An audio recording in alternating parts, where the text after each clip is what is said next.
তখন আমার সৌভাগ্য হয়েছিল নেতাজি ইন্ডোর স্টেডিয়ামে বিরাট কার্যক্রম, সেখানে তদানীন্তন ভারতের প্রধানমন্ত্রী স্বর্গীয় অটল বিহারী বাজপেয়ীজি উপস্থিত ছিলেন এবং ভারত কেশরী ডক্টর শ্যামাপ্রসাদ মুখার্জির কন্যা স্বর্গীয় সবিতা ব্যানার্জি তাকে পায়ে হাত দিয়ে প্রণাম করার আর দু চার কথা শোনার ওনার মুখ থেকে শ্যামাপ্রসাদ মুখার্জির সম্পর্কে আমার সৌভাগ্য হয়েছিল।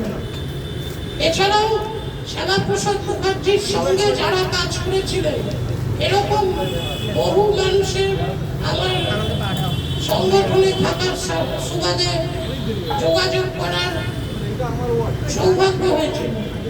সবচেয়ে আশ্চর্যের বিষয় যেটা, তারা প্রত্যেকেই বলেছিলেন যে শ্যামাপ্রসাদ মুখার্জির কোনো ভয় ছিল না, একজন মানুষ যার কোনো কিছুর অভাব ছিল না। আপনারা